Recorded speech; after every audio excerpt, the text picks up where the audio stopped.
तो यूज़र्स, अब हम ऑटोडेस्क में आएँगे, यूज़र इंटरफेस को देखेंगे, किस तरह से इसकी प्रोजेक्ट फाइल मेकिंग वगैरह होती है उसको देखेंगे।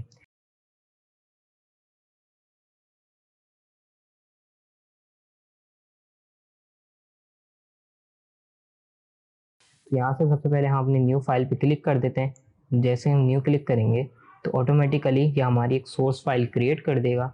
तो ये हमारी एक सोर्स फाइल इसने हमारी क्रिएट कर दी है, लेकिन हमें इसकी प्रोजेक्ट वगैरह बनानी। यहाँ से मैं अगर आपको डॉक्यूमेंट्स में माई पीसी के अंदर दिखाऊँ तो यहाँ से इसने एक फाइल को यहाँ पे सेव कर दिया है और सोर्स फाइल को क्रिएट कर दिया है, जिस तरह से मैंने आपको बताया था।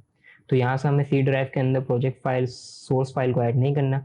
तो यहाँ से हम डायरेक्टली फाइल के अंदर यहाँ पे आते हैं, अपनी विंडो मेन्यू बार के अंदर यहाँ पे हमें प्रोजेक्ट विंडो का ऑप्शन मिलेगा। जैसे आप इस पर क्लिक करेंगे तो यहाँ पे आप न्यू पे क्लिक करेंगे तो यहाँ पे आपसे पूछेगा कि आपका करंट प्रोजेक्ट नेम क्या आपने रखना है। तो यहाँ से हम कोई भी अपना प्रोजेक्ट नेम रख देते हैं।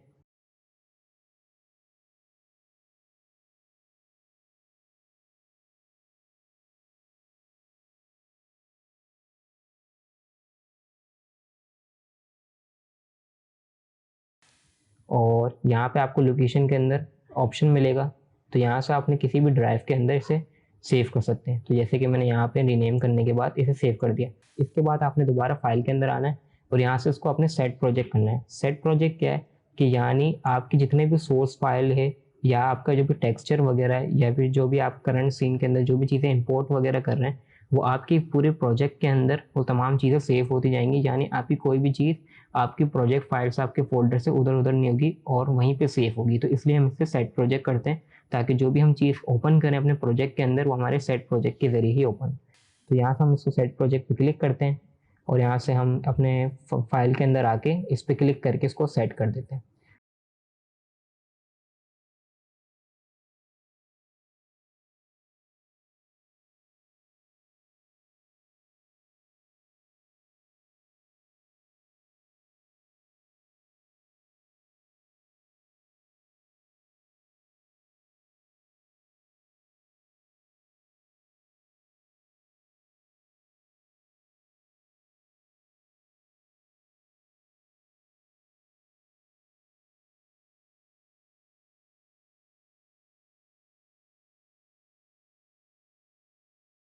सेट करने के बाद हम कीबोर्ड से यहाँ से कंट्रोल एस प्रेस करेंगे, चूँकि अब हमने अपनी सोर्स फाइल यानी सीन को सेव करना है। हमारा सीन होता है जिस पर हम अभी काम करेंगे करंटली। तो यहाँ से मैं इसको कोई भी रीनेम देके सेव एज़ कर दूँगा। यहाँ से हमने इसको सेव कर दिया।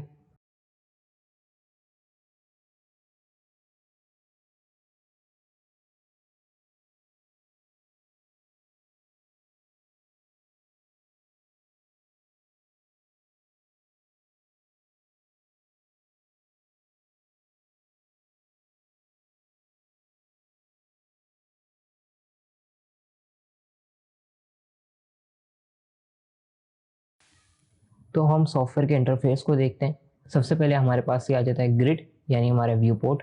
इसके अंदर ये हमारा सीन होता है। इसके अंदर हमारे तमाम प्रोजेक्ट्स वगैरह होते हैं, तमाम हमारे एसेट्स वगैरह होते हैं, जो भी हम काम कर रहे होते हैं, जो भी हमारे 3D के फाइल्स ऑब्जेक्ट्स वगैरह होते हैं, वो सारा इसी के अंदर हमारा क्रिएट होता है।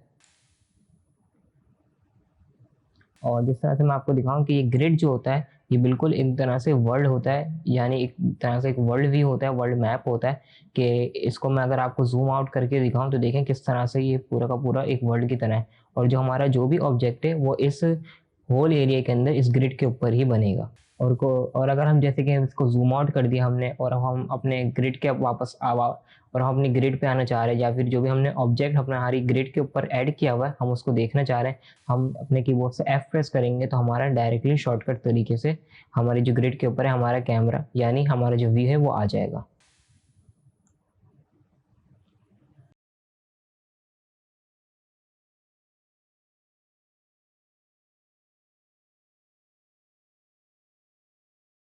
इसी के साथ इसके ये कुछ ऑप्शंस वगैरह, यहाँ पे एक बॉक्स होगा राइट साइड पे, यहाँ पे फ्रंट पे क्लिक करेंगे तो फ्रंट एक्सिस, लेफ्ट, टॉप और बहुत सारे ऑप्शंस वगैरह। इसी के साथ ये हमारा टूल बॉक्स ऑप्शंस वगैरह है। यहाँ पे यहाँ पे आपको ये आउटलाइनर वगैरह दिख रहा है।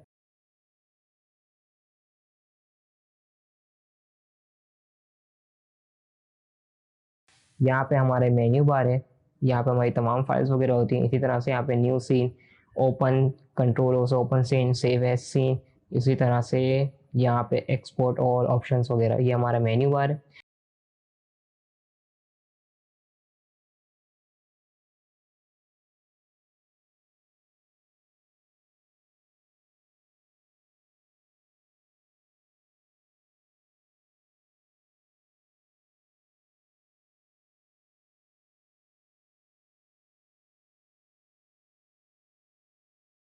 और यहाँ पे आपको कुछ टैब्स दिख रहे होंगे नीचे, यहाँ पे मॉडलिंग के, रिगिंग के, एनिमेशन, वीएफएक्स वगैरह के टैब्स वगैरह हैं। यहाँ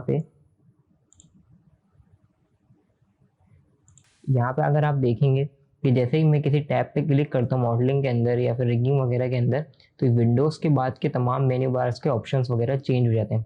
इससे ये होता है कि हर मॉडलिंग के हर मतलब हर ऑप्शन के तमाम हर टैब के तमाम ऑप्शंस वगैरह चेंज होते हैं। यानी ऑटोडेस्क माय को एडवांस किया गया और उसकी हर फील्ड को, उसके अंदर जो जो फील्ड्स वगैरह जो जो चीज़ें उसके अंदर यूज़ की जाती हैं उसका टैब किया गया, उसको टैब बनाया गया है और फिर उसकी तमाम ऑप्शंस वगैरह को उसके पर्टिकुलर क्या कहते हैं एसेट्स के साथ या फिर उसके टूल्स वगैरह के साथ सेट किया गया। इसी के साथ साथ आप कस्टमाइज भी यहाँ से अपना टैब बना सकते हैं और अपने हिसाब से टूल्स वगैरह को सेट कर सकते हैं। इसी तरह से आपको यहाँ पे कुछ ऑप्शंस दिख रहे होंगे, यहाँ से हम अपने ऑप्शंस को हाइड कर सकते हैं, शो कर सकते हैं।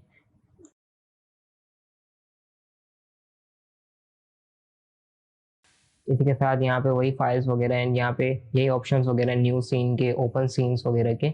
यहाँ पे अब जैसे मैं किसी अब देखेंगे यहाँ से मैं किसी भी ऑप्शन के ऊपर अपना माउस लेकर आ रहा हूँ, मैंने कुछ भी क्लिक नहीं किया हुआ, तो यहाँ पे मेरे पास एक विंडो पॉपअप आ जाती है जिसके ज़रिए बता रहा होता है कि आप इस ऑब्जेक्ट के ऊपर हैं या फिर आप इस सेटिंग के ऊपर हैं और यहाँ पे ये इसका नाम है और ये इसका काम है।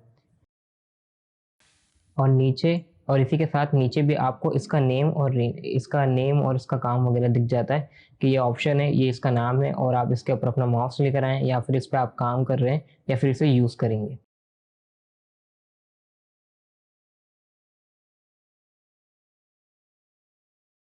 इसी तरह से हमारे पास ये रेंडरिंग का सेटअप वगैरह है। इसी तरह से यहाँ पे आप देख रहे होंगे, यहाँ पे ये हमारी आईडी वगैरह का एक्सेस वगैरह है।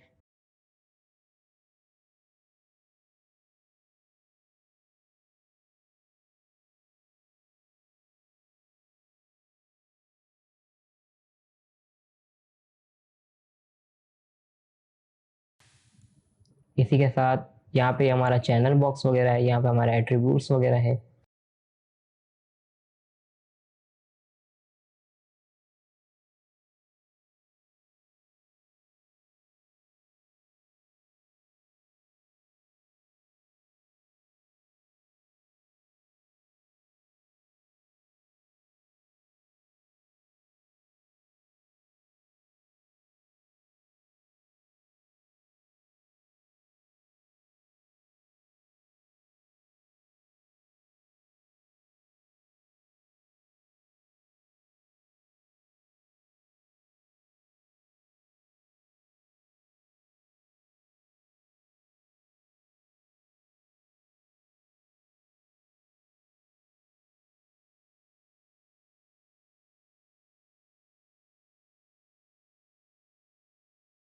और यहाँ पे आपको वर्क स्पेस दिख रहे होंगे। वर्क स्पेस क्या होता है कि हर सॉफ्टवेयर के अंदर उसके इंटरफेस को, उसकी सेटिंग्स वगैरह को चेंज किया जाता है यानी कस्टमाइज किया जाता है किसी भी यूजर्स वगैरह के यूज़ करने के लिए।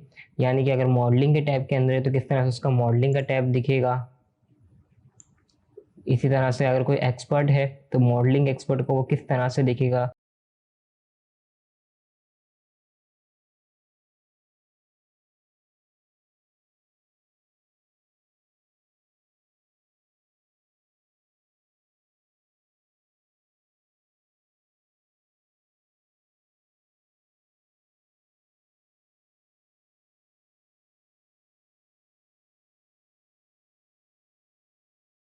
मतलब जैसे कि एक्सपर्ट के अंदर आप देख रहे हैं कि मैंने इस पर क्लिक किया तो देखिए इसने तमाम इसके ऑप्शंस वगैरह को हाइड कर दिया, सेटिंग्स को हाइड कर दिया। यानी जो क्या कहते हैं एक्सपर्ट, यानी जो एक्सपर्ट होगा उसको पता होगा कि मुझे शॉर्टकट्स वगैरह पता है, मैं किसी भी ऑप्शन को अपने शॉर्टकट के जरिए यूज़ कर सकता हूँ, ओपन कर सकता हूँ। तो उसने अपने व्यू को बड़ा करके देखना होगा, मॉडलिंग वगैरह की मैन्युफैक्चरिंग वगैरह अच्छी से करनी होगी, तो वो एक्सपर्ट पैनल को यूज़ करेगा। इसी तरह से जैसे मैं यहाँ से कंट्रोल ए करके चैनल बॉक्स को ओपन करूँ, एट्रीब्यूट्स को ओपन करूँ, तो देखें यहाँ शॉर्टकट के जरिए हम अपने इन पैनल्स को ओपन कर सकते हैं। और इसी के साथ और भी बहुत सारे टैब्स वगैरह हैं। ये हमारा टूल बॉक्स होगा, यहाँ पे उसके टूल्स वगैरह आ गए। और इसी के साथ ये हमारे पास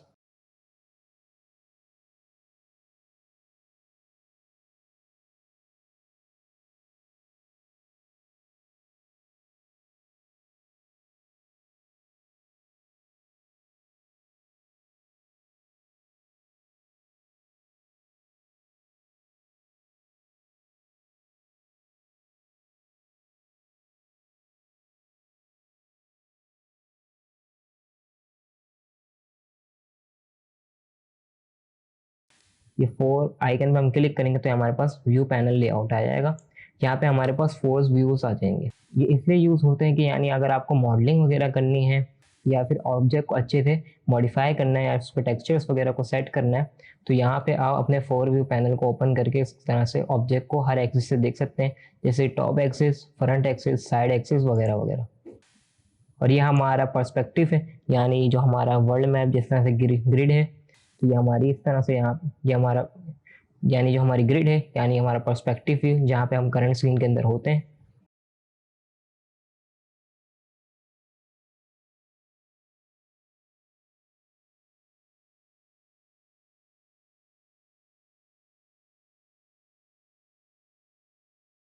इसकी शॉर्टकट कीबोर्ड से स्पेस का बटन है, यानी मैं अपने माउस को किसी भी ऑप्शन पे लेके आऊँ और उस पर स्पेस बटन दबाऊँ और कोई भी बटन क्लिक ना करूँ, सिर्फ स्पेस बटन को दबाऊँ, तो मेरा वो पैनल लेआउट ओपन हो जाएगा, यानी बिग हो जाएगा। मैं उसका व्यू कर सकता हूँ और अपने 4 व्यू पैनल के जरिए मैं किसी भी ऑप्शन या पैनल वगैरह पे जा सकता हूँ। जैसे मैंने स्पेस दबाया तो मेरे 4 व्यूअर्स ऑप्शन ओपन हो गए। मैं किसी भी माउस लेके जाऊँ तो मैं अपने पैनल लेआउट को बड़ा कर सकता हूँ। इसी के साथ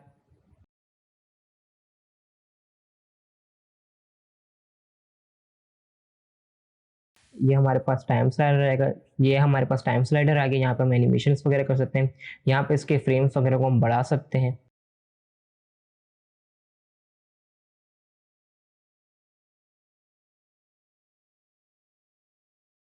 इसी के साथ यहाँ पे मेल आ गया, यहाँ पे अपनी फाइल्स वगैरह को सर्च कर सकते हैं। ये हमारा डिस्प्ले बार आ गया, यहाँ पे मतलब जो भी ऑब्जेक्ट के ऊपर काम कर रहे हैं या फिर जो भी उसके ऊपर काम हो रहा है, अप्लाई हो रहा है, तो यहाँ पे उसका शो कर देता है। या अगर कोई ऑब्जेक्ट खराब हो रहा है या फिर कोई आप काम आप किसी ऑब्जेक्ट के ऊपर अप्लाई नहीं कर सकते, तो यहाँ पे वार्निंग वगैरह देता है, यानी आपको साइन दे देता है कि आप ये काम कर सकते हैं या ये काम कर रहे हैं या ये काम नहीं कर सकते इस ऑब्जेक्ट के ऊपर या इस एनिमेशन के ऊपर वगैरह वगैरह। इसी तरह से हमारे प्लेबैक्स बटन्स वगैरह, यहाँ पे हमारा स्क्रिप्ट एडिटर है। यहाँ पे अगर हम प्रोग्रामिंग वगैरह करके भी अपने ऑब्जेक्ट्स को एनिमेट वगैरह कर सकते हैं और यूज़ कर सकते हैं।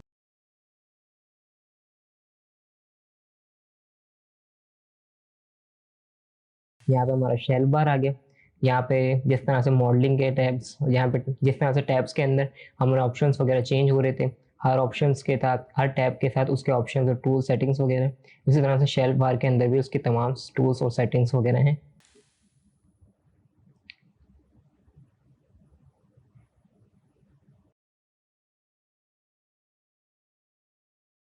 इसी के साथ आपको यहाँ पे नोटिस कर रहे होंगे, मैं किसी भी ऑप्शन पे आ रहा हूँ तो यहाँ पे ऊपर एक लाइन आ रही है।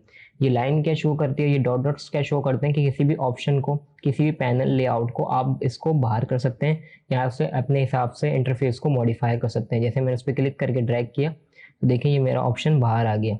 इसी तरह से उसे हम क्लोज कर सकते हैं, मिनिमाइज कर सकते हैं वगैरह वगैरह, और अपने तमाम ऑप्शंस को हाइड भी कर सकते हैं, शो भी कर सकते हैं। तो इस तरह से हम एक्सपर्ट ऑप्शन भी ओपन कर सकते हैं और अपने मर्जी से कस्टमाइज ऑप्शंस वगैरह को बना सकते हैं।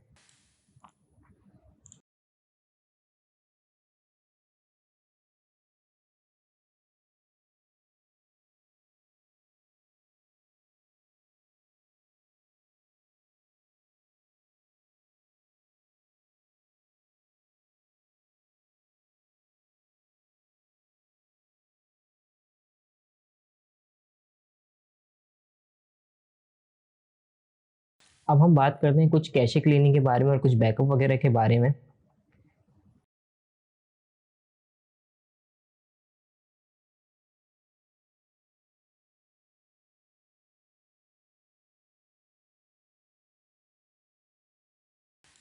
यहाँ से मैं अपने माया को ऑफ कर देता हूँ।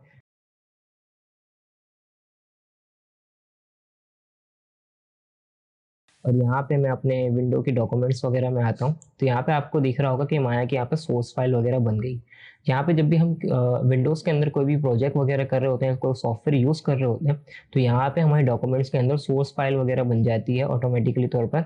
तो यहाँ पे ये कैशे बन जाती है। आपने याद रखना है कि अपने सोर्स फाइल को दूसरी ड्राइव वगैरह में सेव करना है, और जो भी आपकी कैशे वगैरह उसको डिलीट कर देना है। इससे आप लैगिंग से बचेंगे।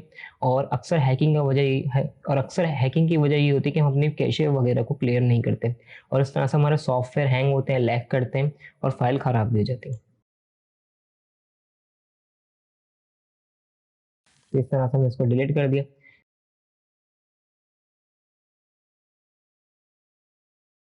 तो यहाँ से हमने इसको डिलीट कर दिया। डिलीट करने के बाद हम इसे यहाँ से एग्जिट करते हैं।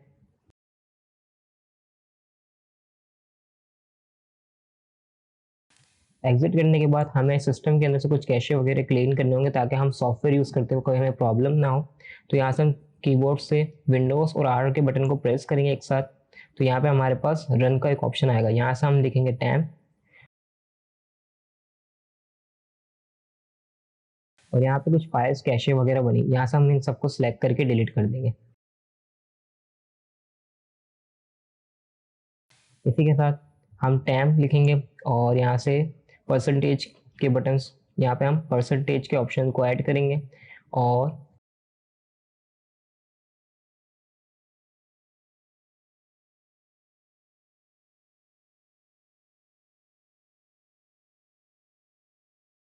इन सब फाइल्स को ओपन करके यहाँ इन सब फाइल्स को सिलेक्ट करके डिलीट कर देंगे।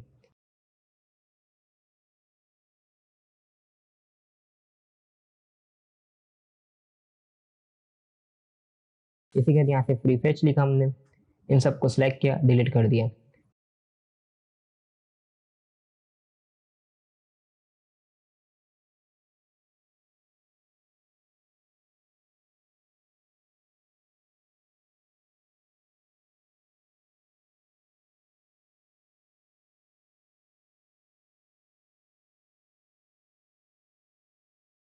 यहाँ से रिसेंट लिखा, डिलीट कर दिया। इसी के साथ यहाँ पे हम ट्री लिखेंगे, और इसको एंटर कर देंगे। यहाँ पे कुछ ऑप्शंस वगैरह आए नहीं, यानी कमांड प्रॉम्प्ट जो होती है विंडोज़ की, वो उसे रिफ्रेश कर देता है। इसी के साथ यहाँ पे हमने डिफ्रेशमेंट को ओपन किया, नहीं इससे पहले हमें डिस्क क्लीनअप करना है और कैशे क्लियर करने। यहाँ से हम डिस्क क्लीनअप को ओपन करेंगे, और यहाँ पे इन तमाम ऑप्शन को सिलेक्ट कर लेंगे, चेक लगा देंगे, और यहाँ से ओके कर देंगे।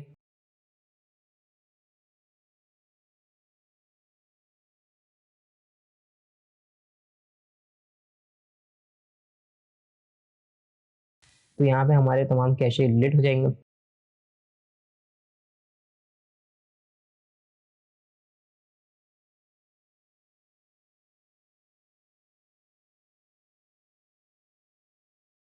यहाँ से हम डिफ्रेशमेंट ऑप्टिमाइज डिवाइस करेंगे, और यहाँ से अपनी सी ड्राइव को रिफ्रेश कर देंगे। यानी रिफ्रेश से मुराद ये कि जिस तरह से हम विंडोज़ के अंदर रिफ्रेश वगैरह करते हैं और चीज़ों को रिस्टार्ट, इसी तरह से हम अपनी सी ड्राइव को रिफ्रेश कर रहे हैं। यानी हम यहाँ से कुछ भी डिलीट नहीं कर रहे या रिस्टार्ट नहीं कर रहे, हम उसे रिफ्रेश कर रहे हैं, ताकि जो हमारी एसएसडी, जो हमारी हार्ड ड्राइव जिसके अंदर विंडो है, वो हमें अच्छी तरह से हमारी रन हो और हमें स्पीड दे।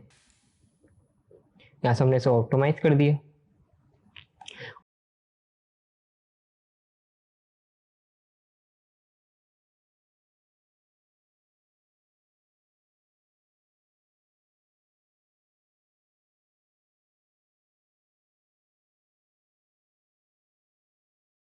और याद रखिए कि आप अपने एंटीवायरस के अपडेट्स वगैरह को देखते रहें, विंडोज़ के अपडेट को देखते रहें, ताकि आप वायरस से और कैशे वगैरह से बच सकें।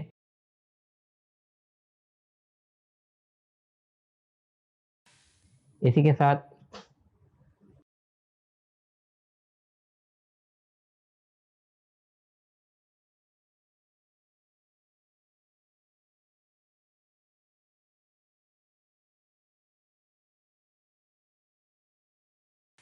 अब हम कुछ बैकअप के बारे में बात कर लेते हैं। बैकअप, जैसे कि हम यहाँ पे अपनी फाइल के अंदर, सीन के अंदर आए, तो यहाँ पे हमारी जो सोर्स फाइल है जो हमने सेव की हुई थी,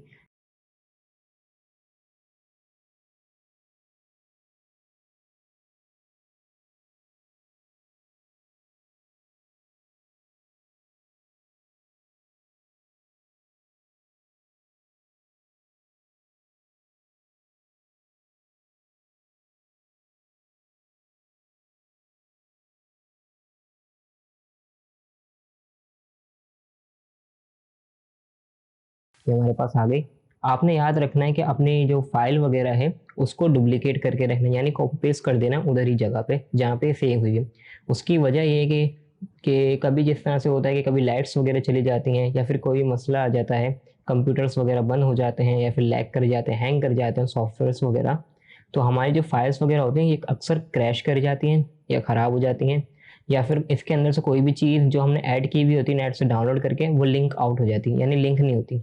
और 3D की फाइल्स वगैरह जो होती हैं वो बहुत ज़्यादा हैवी होती हैं, और ऑटोडेस्क माया की जैसे मैंने आपको बताया था आर्किटेक्चर लेवल का सॉफ्टवेयर है, तो इसकी फाइल्स वगैरह बहुत हैवी होती हैं, तो इसकी वजह से आपको इसकी डुप्लीकेट रखनी लाजमी होगी, इसका बैकअप बना के रखना होगा ताकि आप क्रैश से बच सकें, लैगिंग वगैरह से बच सकें, और कभी इन केस आपकी कोई फाइल ख़राब हो जाए या क्रैश कर जाए तो आप उसकी डुप्लीकेट भी चला सकते हैं। तो हर 10-15 मिनट बाद जब अपने प्रोजेक्ट या सोर्स फाइल में काम कर रहे हो तो उसे डिलीट कर उसे बैकअप बना के रख लें। तो इससे फ़ायदा ये होगा कि आपके पास सेव फाइल होगी और आपके पास एक सेव ऑप्शन होगा।